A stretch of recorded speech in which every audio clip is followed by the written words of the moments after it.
After Pearl Harbor and the losses at Wake Island, Guam, and the Philippines during World War II, the United States was in a desperate situation in the Pacific.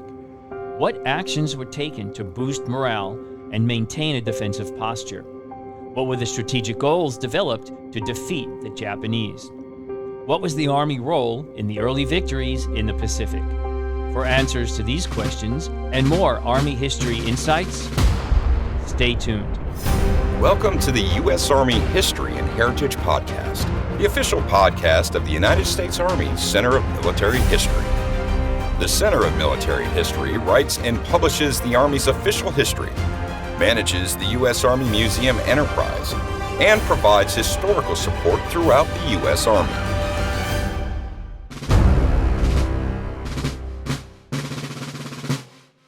Hello, everyone, and welcome to the United States Army History and Heritage Podcast. I'm Lee Reynolds, the Strategic Communications Officer for the Center of Military History. And in this episode, we're discussing the Army's role in the Pacific during World War II, immediately after Pearl Harbor and through 1943. Joining me for this discussion is Army historian Dr. Michael Krivdo. Welcome, Michael. Thank you, Lee. Thank you very much for the invitation to be able to talk today about one of my favorite subjects, the U.S. Army in the Pacific.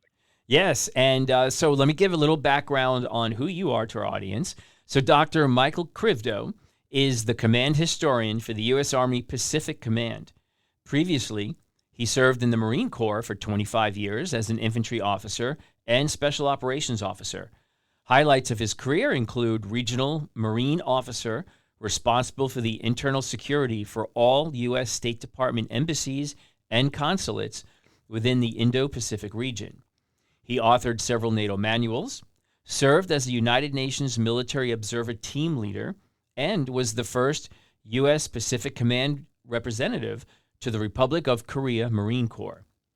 After leaving active duty, he earned a doctorate in military and diplomatic history from Texas A&M, where he taught military history for 2 years until hired by the U.S. Special Operations Command as a civilian historian. And in addition to publishing historical articles, he co-authored a book for the Army University Press on special operations support to large-scale operations. Well, Mike, that's an impressive list of accomplishments and experience, all focused or primarily focused on the Pacific region. Yeah, I've spent the majority of my time when I was on active duty either in or transiting through the Pacific, so it was great to come back home again, when I got the opportunity to depart the Special Operations Command and go take over the job at USAPAC. Right, yeah, and so for this podcast today, I'm got to send you great aloha, greetings. You're calling in from Hawaii. That is correct. All right. Well, good. Well, hey, let's just jump into this then. So, if you could do a setup for us here, set the stage. So if you could describe the situation for the American military in the Pacific in the weeks following Pearl Harbor. So what were the greatest strategic threats? Okay, well, of course, Japan's attack on Pearl Harbor took place on December 7th, 1941. That's a date that most people won't forget. And it's found in a number of different representations throughout the Army and insignia and literature and other things still today. The United States military suffered 19 ships damaged or sunk, and more than 2,400 people were killed.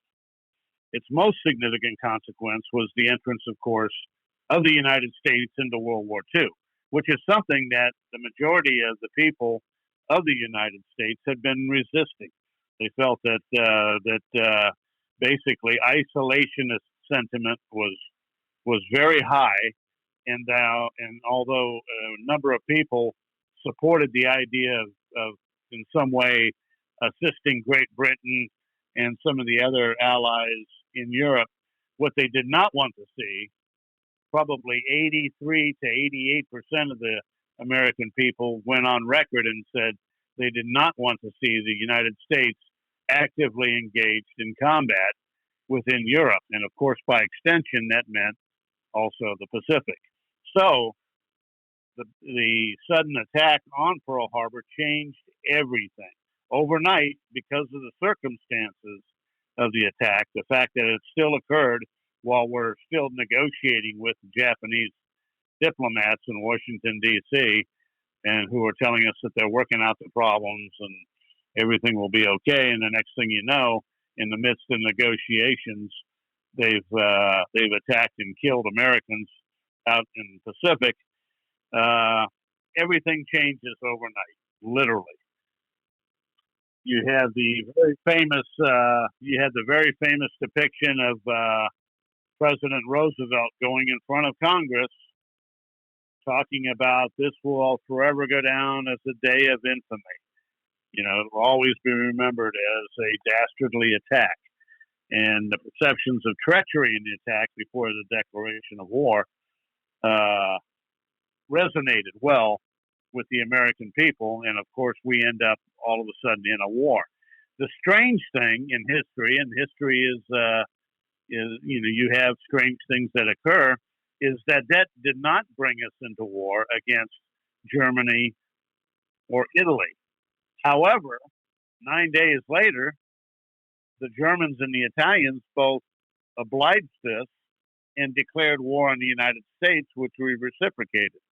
So therefore, Roosevelt was kind of backdoored into his fight alongside the British and getting involved in the war in Europe.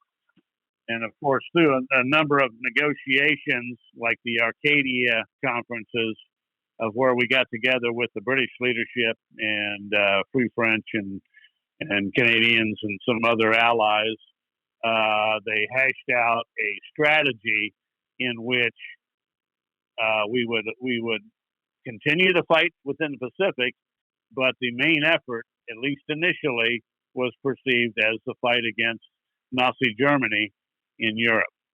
So that kind of established the framework for American strategy in that early part of the war. If you could just describe what was the state of readiness of the Army. Was the Army ready to take on the Japanese Empire? Well, some within the Army would think so, but if you look at it realistically, with the way that the fight was going within the Philippines, the ground truth was that the Army was not ready yet. We were not completely mobilized. We had not provided the soldiers with the best or insufficient quantities of arms and ammunition and supplies and everything else that they needed to do to fight against Japanese, which the Japanese Army had been perfecting its operational and tactical procedures in China since 1932.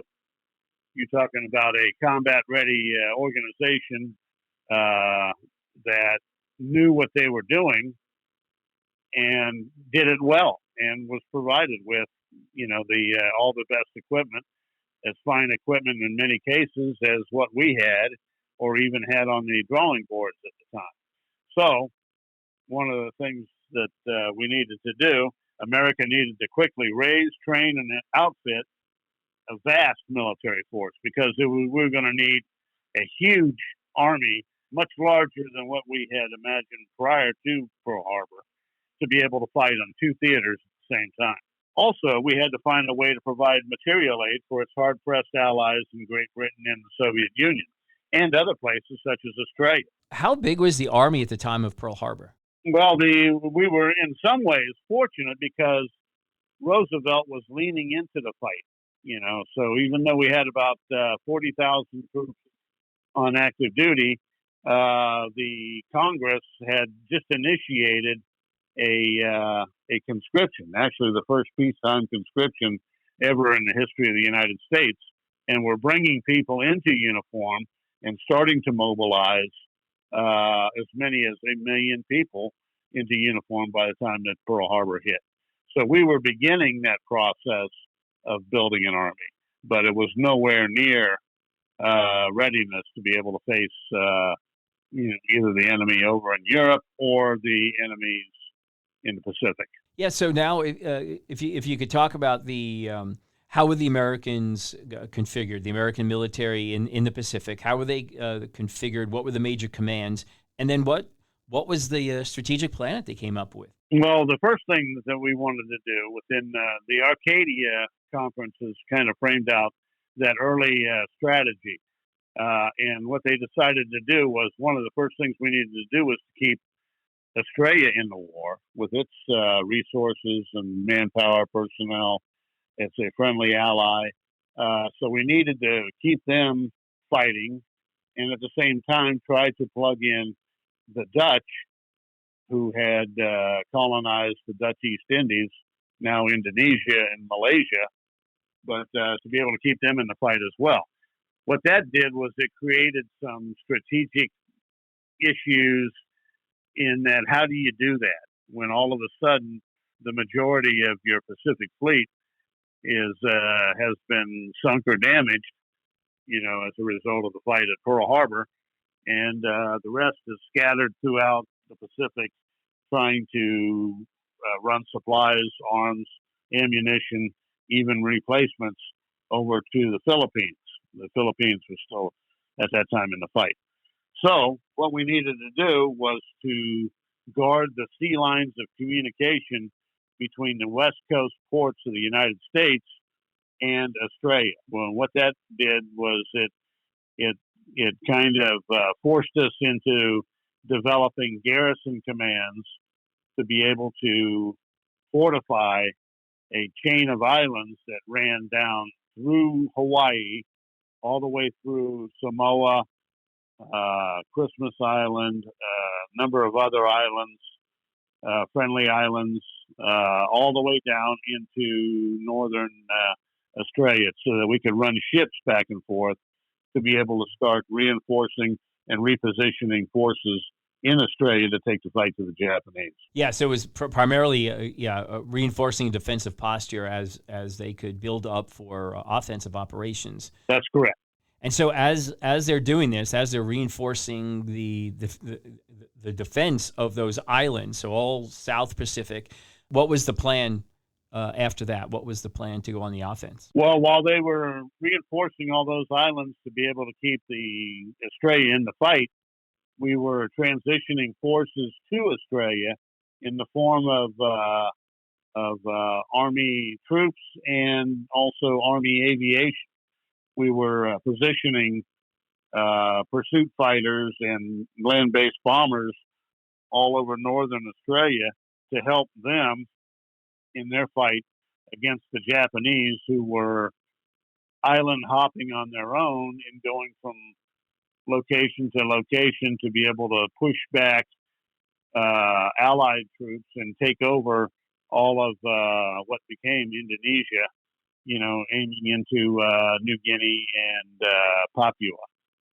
So the Japanese were trying to pinch off our ability to keep Australia in the fight, to be able to basically interfere with our logistical support for that effort down there. At the same time, we were trying to build up forces to where we could then eventually go on the offensive down in Papua New Guinea and the Solomon Islands to be able to counter the Japanese threat that was pushing in that direction. And it was going to be some time before we actually get to take the offensive. But then... It was, and we knew that. Right. We knew that, but at the same time, there was still a lot to do. Oh, yeah, absolutely. But a lot of the American public don't realize that. And even for some of the forces, they've seen these losses that we had in Guam and the Philippines, and of course, Pearl Harbor, Wake Island. So there's a bit of a morale issue here. And somehow, they came up with the idea of the Doolittle raid. I don't know if you can talk about what initiated that idea and how did it help morale, both in the military and throughout the United States? Well, we had as you mentioned, we had an incredible morale problem at the time. It just seemed that we were being pushed back and defeated at every step. Every time you picked up a newspaper, you heard about another place that was lost. Hong Kong, Singapore, Guam. Everything just seemed to be going bad for the Allies. So yes, morale was bad, and we needed something. And Roosevelt knew that, and he pushed hard for somebody to come up with some kind of an idea for where we could take the fight back to, in this case, the Japanese. And a rather ingenious, inspired, Australian, or audacious and unexpected plan was worked up by Lieutenant Colonel Doolittle and submitted. And basically, we were, in a sense, grasping at straws during that time frame. And what it did was it envisioned putting land-based bombers, Army land-based bombers, and operating them off of aircraft carriers, using the aircraft carriers with submarine security to get close to Japan to where they could launch the bombers. And even though the planes could take off fully laden from the aircraft carriers, land them in China, basically overfly the Japanese islands. And the plan was to land in China, link up with friendly Chinese troops, and get the air crews back to the United States that way. And it was a very, very ingenious idea. And it was inspired, and it caught the imagination of the American public at that time. The fact that here we were, only months after Pearl Harbor, seemingly getting pushed back on every front, and that we were able to take the fight to the Japanese and bomb them in their home islands. It also shocked the Japanese. They were absolutely shocked.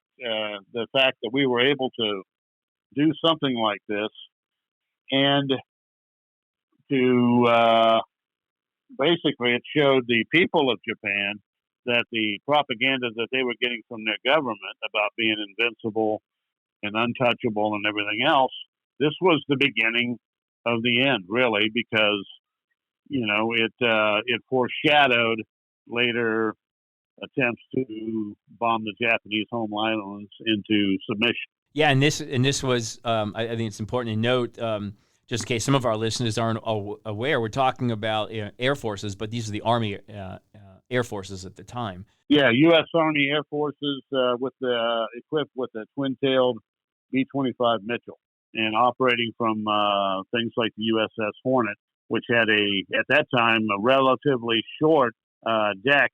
Certainly a B-25. It took a lot of practice in secret in a lot of bases throughout the United States. And this so captured the imagination of the American people and boosted the morale that this was quickly turned into a Hollywood production of 30 Seconds Over Tokyo. And it was a propaganda film that was shown all over the place, as a way of celebrating this event. And of course, the Army immediately promoted Doolittle, promoted him to brigadier general, because they wanted to make sure that they recognized, the audacity and the ingenuity of his plan and being able to put that together and accomplish that seemingly impossible task and making it something that American people could be proud of. Yeah, and then so following that, there's a couple sea battles that took place. We've got the battles of Coral Sea and then Midway. But if you can talk briefly about those, but then also how did those battles affect the future land operations? Yeah, absolutely. The importance of the Battle of Midway and even the Battle of Coral Sea that sets it up can't be understated, because it's again one of those turning points in the war that changes everything. Basically, the Japanese had been pushing down through New Guinea and Papua in an attempt to seize the port city of Port Moresby, the capital city of Papua, in order to cut off the supply lines that we were sending the boats and reinforcements and equipment, airplanes, gasoline, everything to keep Australia in the fight. And at the same time, build up our combat power down there to where we can go on the offensive. So the Japanese were eager to cut that line, and what they wanted to do was to seize the town of Port Moresby in order to do that. So that precipitated in the Battle of Coral Sea, which took place right off of Port Moresby, which fortuitously was it was a tactical draw at the end of it. We both lost, us and the Japanese each lost an aircraft carrier, but the Japanese also lost some other support ships, and the Japanese thought we had lost the second aircraft carrier, the Yorktown, and through a little bit of ingenuity and hard work, we were able to get it back up to Pearl Harbor, fix the battle damage, and it appeared during the Battle of Midway, confusing the Japanese because they thought it had already been sunk during the Battle of Coral Sea.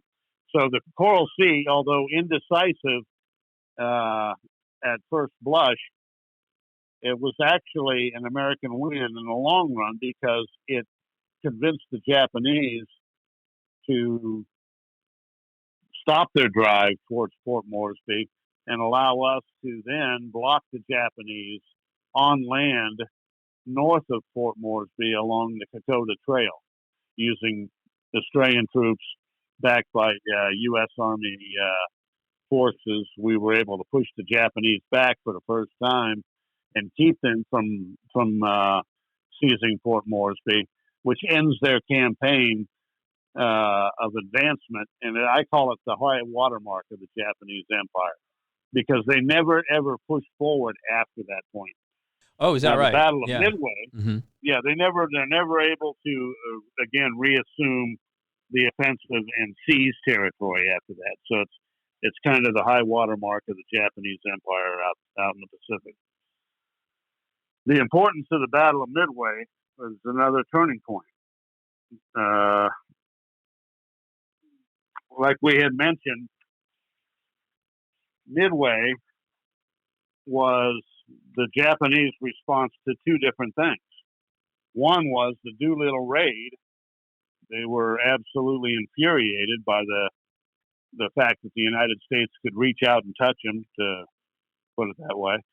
And so they hoped to smash what remained of the U.S. Navy's Pacific Fleet in and around Pearl Harbor and the island of Midway. The plan was to attack and then assault the two islands that make up the Midway Atoll, which had been greatly reinforced as a result of the attack on Pearl Harbor. It gave us a little bit of breathing space. It's located 1,200 miles to the northwest towards Japan, so we were able to post some land-based bombers and some surveillance aircraft to give us a little bit of breathing room so that the Japanese would not be able to do the same thing that they did at Pearl Harbor and get us close and be able to impact. At least that was the idea. So the Japanese hoped to be able to seize Midway in an amphibious assault. Instead, they were ambushed by three U.S. carriers, the Yorktown, which appeared out of nowhere. They thought they sank it at the Battle of Coral Sea. The Enterprise and the Hornet that had steamed north and west from Hawaii. And in just one day, 4th of June, 1942, the Japanese lost 4 carriers to the air units of the Americans.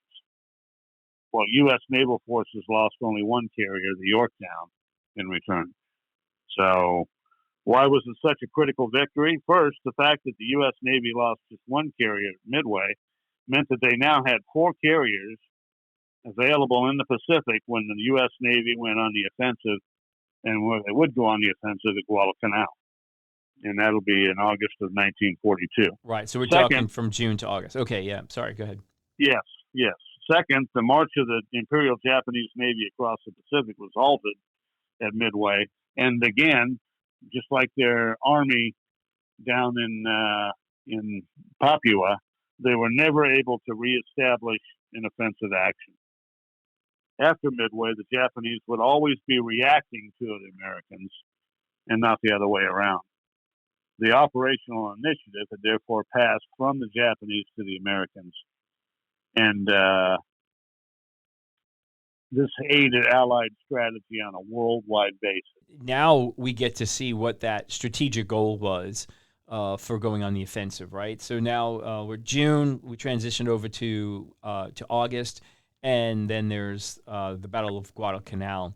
So if you can describe what happened there and what was the Army role in all of that, because I know we always hear about the Marines in Guadalcanal, but it was partly an Army show as well. Well, it was, and one of the things I'd like to mention before that is the Aleutian Islands campaign, which takes place in between there, in which during the Battle of Midway, one of the things that the Japanese did as a distraction was they seized several islands in the Alaskan Aleutian Island chain.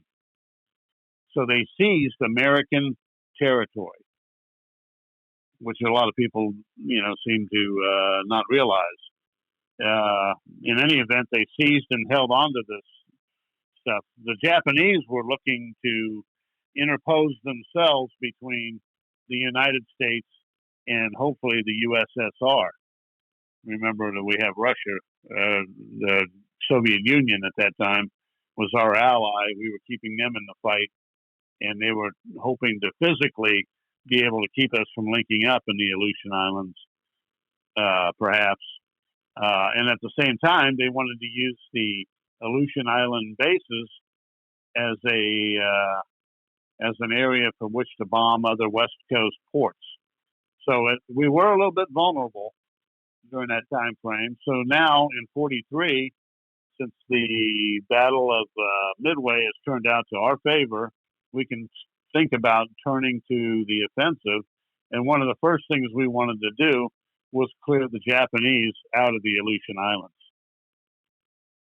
So we retrained the 7th ID, the 7th Infantry Division, sent them to a crash course in amphibious operations taught by the Marine Corps down at San Clemente Island near San Diego, and then put them on ships, send them up to the Aleutian Islands, and they go ashore at the island of Attu and seize the island from the Japanese.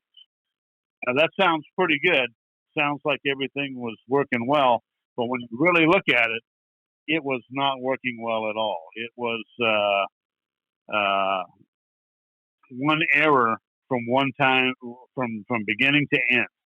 We had, they had cold weather gear that was still packed and unavailable for the troops when they went ashore in subarctic conditions. They were not briefed on the objective area. They didn't have good intelligence on it. There was a number of errors that occurred, but yet the Americans were nonetheless victorious. The good thing is the 7th Infantry Division and the U.S. Army learned a lot about what not to do and how to do things well, and they turned that into their schoolhouse and created new doctrine, new tactics, techniques, and procedures that then would make them victorious in subsequent battles, like down in Guadalcanal. Yeah, and was there a working relationship between, if these lessons learned were through the Army, are these being shared with the Marine Corps so that, together they could learn from, what happened in the Aleutians? Yeah, one of the things that Americans did well during World War II is we were able to ascertain what the best lessons were from certain campaigns and battles and get that information into the schoolhouse, do some rapid changes of programs of instruction, and get that information out to the troops in time for them to use it in that next campaign. The Japanese did not do that well. As a matter of fact, they actively resisted ever transferring somebody out from a combat assignment until basically they died in place. So as a result, they did not learn the best tactics and techniques to defeat their enemies. All their ace pilots out on the front lines died on the front lines. They did not rotate them back to flight school like we did in the United States. We took them, we would roll them back to flight school. We would take people who just came from a operation. In the case of the 7th ID that we just mentioned in Aleutian Islands, they established a school in Hawaii after the Aleutian Islands at which they then took all of the things that they had learned the hard way in that battle and then taught the troops to do the correct procedures and made a much better fighting organization when they went into battle for them, which was January 30th of 1944. Yeah. Oh, wow. Yeah. When this is one of the things that, we like to address throughout this podcast series is how the Army is a professional organization. And these are the types of things that a professional organization does. So it's good to hear. But now let's get back to Guadalcanal. So what's happening there, and what's the role of the Army? Okay, well, actually, you can consider Guadalcanal, although popular. You read the books, Guadalcanal Diary. Books that came out from the initial battles and campaigns. It sounds like it's a Marine fight, a Marine or Navy fight, but it's actually a joint campaign. Operation Watchtower, it was an Allied offensive against forces of Japan in the Solomon Islands between 1942 and it's finally over in February of 1943. It involved major land and naval battles on and surrounding the island of Guadalcanal. So although people fixate on Guadalcanal, it's one of the it's actually spread over the entire Solomon Islands. And the purpose of it is to eventually block the Japanese from extending their reach within the Solomon Islands and putting us in position to where we can then start to think about attacking the major Japanese base located at Rabaul in New Britain. So Rabaul was a major Japanese base that was seized from the Australians in early 1942. And one of the things that we want to do is we want to attack or neutralize them. In other words, keep them from being able to, for their operations, being able to interfere with what we want to do down in that portion of the world.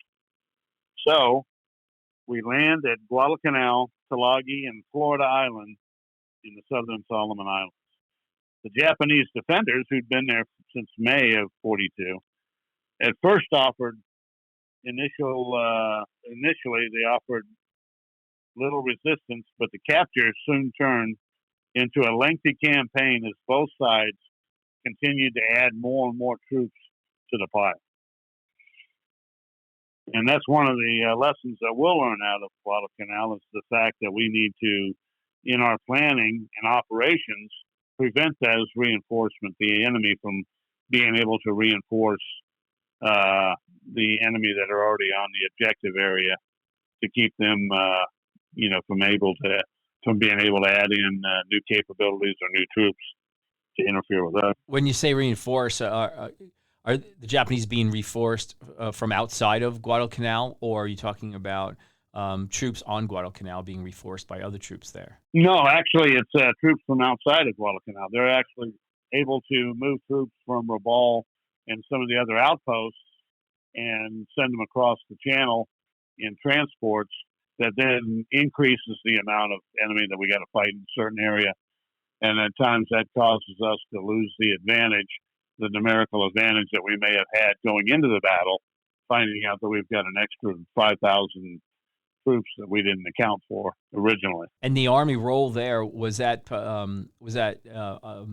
in offensive operations, or was it in logistical support, or was it a mixture of both? It was a mixture of logistical operations initially. Also, the Army is providing the land-based bomber support in the interdiction, being able to isolate the objective area and later on prevent those reinforcements from getting into the objective area. And then also the Army will eventually, because the Marine Corps, even though they went in initially, they reach the culminating point and need to be replaced. And at first, I think it's the 164th Regiment, the U.S. Army, that goes in to reinforce the 1st Marine Division. And then later on, other U.S. Army divisions are put into the fight. to be able to provide fresh troops, perspective, and also renewed offensive attacks against the Japanese to be able to finally turn the tide there and turn it into an American victory. That's what I say. That's why I call it the joint battle, because it's involving all of these elements, plus the U.S. Navy. So it's the Navy, Army, and Marine Corps campaign. And then when was Guadalcanal finally secured? In May of 43, or February of 43. Oh, wow. That's a long battle. But even though there's consolidation going on there, what else is taking place then in the Pacific? Are there have we begun the island hopping campaign at this point? Well, we're just beginning to do that, because basically we're tying together what's going on with Guadalcanal with other operations and developing this island hopping strategy, or some people call it leapfrogging, which is an amphibious military strategy employed by the Allies in the Pacific War against Japan.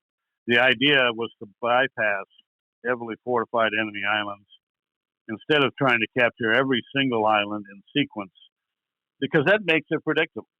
This way you can add in that unpredictability and bypass certain ones and let them die on the vine, as they called it. Because if you can isolate them, you cut off their supplies. And in reality, within the New Guinea campaign, we probably killed far more Japanese by starvation than ever by shooting them. We probably killed about 1 million Japanese within the New Guinea campaign through starvation or deprivation or dying of lack of medical aid, things along that line, than we ever did by combat action. Wow, that's significant. It is, and that's because we're bypassing those strong points, hitting them where they're weakest, and then using that area to then interdict their ability to supply themselves, to be able to bring in fresh troops, water, food, ammo, all the requirements that you need to maintain yourself in a harsh jungle environment, which not just the Japanese, but we are also learning was a specialized environment that required, again, special training and equipment in order to deal with it. And what is some of that the training, but also the equipment?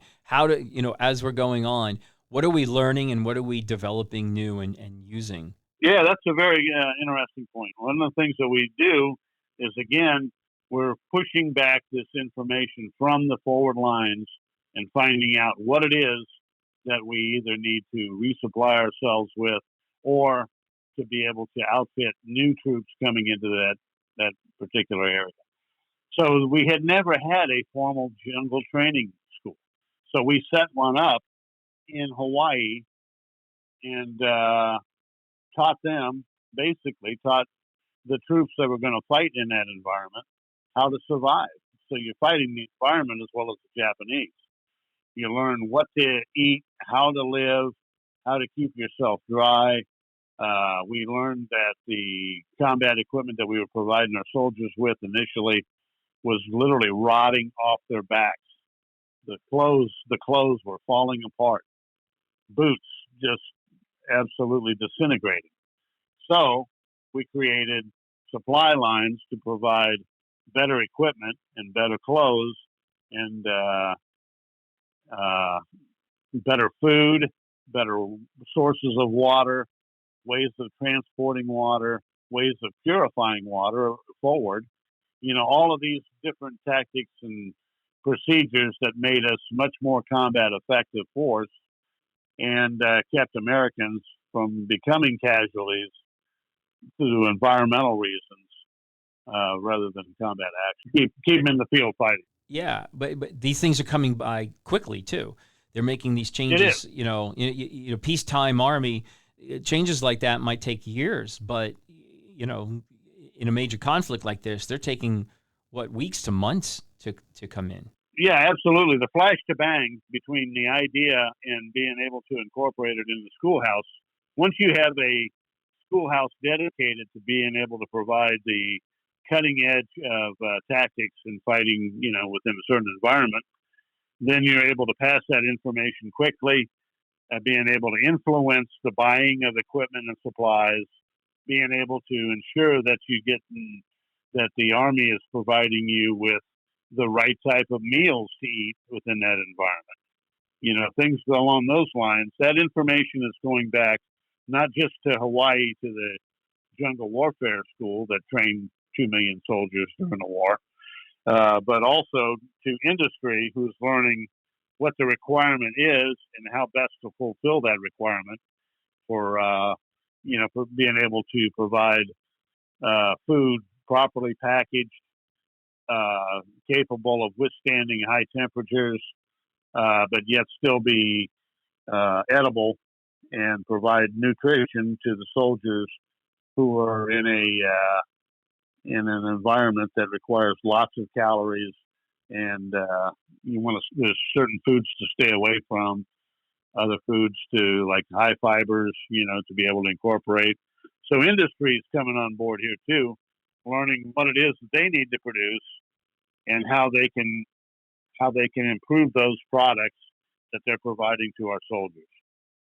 So our force is getting better, and it's getting more lethal through time, and being able to learn how to apply those skills quickly to be able to defeat the enemy on the next battle. And talking about the next battle, what are some of the other? We're getting a little short on time, but what are some of the other major battles, either on the land or what's happening also in the air from late 42 into 43? Well, one of the things that we're trying to do is MacArthur, with his Southwest Pacific area Army, is just now starting to go on the offensive after we turn the corner in Guadalcanal, to where we're going ahead and we're starting to work our way up in the Papua campaign to towns like Salamua, Leh, and we're just basically working our way up the archipelago towards the Philippines, with the end goal. MacArthur's end goal is to be able to put himself in position to where he can eventually go back into the Philippines and kick the Japanese out of that area that he was kicked out of in 1942. Yeah, his I shall return. Yeah. Yes. So we're working our way up the New Guinea and Papua archipelago towards that goal, and at the same time, not attacking the fortified areas of like Rabaul and getting them to wither on the vine and starve, rather than us having to actively engage them with offensive action. Yeah, such a smart strategy, and clearly it definitely worked out. But it did. So as we get towards the end of 1943, what's the status of our operations and any of the significant challenges that we're still facing? Well, we've learned a lot. We've learned through doing things the hard way in some of our fights, like in the Aleutians and in our early time in New Guinea. But we've applied that knowledge and that expertise into the logistical chain and into the way we operate within those environments, so that we're becoming better and better and better. We're also becoming much more adept at being able to coordinate supporting arms, especially within the joint arena, the use of naval gunfire by forward units to be able to help them, get onto the objective, utilizing ships offshore to be able to fire your artillery for you until you can get your artillery in position. Things like that, and close air support. That's being developed on the fly as well. And those lessons learned are being rolled back into the schoolhouse, so that brand new pilots are now being taught how to do the fundamentals of close air support and supporting ground units in the attack. So these are all major changes that are occurring, so that by the end of 1943, we've started to advance up through New Guinea and also have seized several different islands within the Gilbert Islands. What that does is it puts us in position in the Central Pacific to begin a drive that in 1944 will start with the Marshall Islands, and at the end of 1944, and with us attacking in the Philippines. So we're starting to get in a position to make some major offensive campaigns and take the fight to the Japanese to be able to turn the tide and start to roll them back with the intent of putting us into bombing range of the Japanese islands so that we can, tighten the blockade and defeat their will to resist. Right, and I heard somebody describe the actions in the Pacific as kind of what you just said is, we were taking islands just to get the bombers as close as we can to Japan. But I mean that's clearly that's part of the strategy. But yeah, and also to our next objective. Like say, right. For instance, we go into the Gilbert Islands, we seize Tarawa and the island of Macon and some other islands within the Gilbert Islands, which allows us to do two different things. One is to be able to support our next campaign with land-based bombers and naval support, because now we can move naval bases closer to the fight so they don't have to come all the way from Hawaii for every movement. We're going to start forming, these gigantic naval bases in the Gilbert Islands and in the Marshall Islands at Kwajalein, and that way we can reduce the distance that we have to transit, from a staging area to where we launch an operation from. So it's all about distance, and we're trying to figure out ways. We have a term for it out here. We call it the tyranny of distance. The fact that everything is coming from the West Coast, then you're always going to be 120 days away from whatever it is that you order. Yeah, and this really underscores the importance of our strategists, our planners, of understanding and knowing the needs of logistical support and lines of communication. Yes, absolutely, and how best to deal with those issues of distance, time distance. Well, Michael, I think that's going to wrap it up for this session. And I know you're going to be joining us again as we revisit in another podcast and talk about the Army in the Pacific in 44 and then through the end of the war in 45. But before we close, it's time for our segment called HUA Trivia. So is there some piece of trivia that you can share about the Army in the Pacific here in the early years of World War II? Well, the one thing that I would do is go back and revisit what we had talked about, was the fact that we were not very proficient at first. There were lots of lessons that we learned the hard way, but we developed a program and the priorities to be able to get information and the people who had firsthand expertise in those fields back to the schoolhouses to where they could impart those lessons directly to the next people who would be conducting the next campaign. So what you do is you've decreased your flash to bang time between what you learn and educating the force. So, and the other thing I would say is that Hawaii, during this whole time frame, becomes the strategic hub and the school of excellence for that system out there in the Pacific. Because everything, you have a ship or a plane that departs any West Coast port or airfield, and it's got to first coordinate its actions and movements and locations, everything else, through Hawaii to be able to deconflict any possible actions being taken against it by somebody mistaking it for the enemy.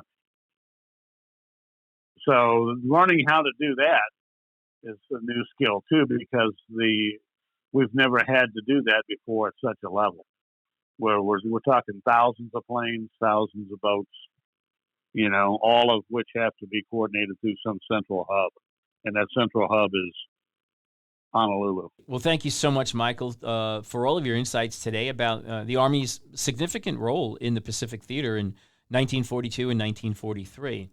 And if anyone wants to learn more about the Army in World War II or learn more about Army history in general, I encourage you to explore our website at history.army.mil. And if you want to experience Army history every day, then visit our social media sites on Facebook, X, and Instagram. So thanks for joining us today on the United States Army History and Heritage Podcast. For the Center of Military History, I'm Lee Reynolds, and until next time, we're history. The views expressed in this podcast reflect those of the speakers and do not necessarily reflect the views, policies, or opinions of the U.S. Army or Department of Defense. For more information about the Army's proud history and heritage, go to history.army.mil.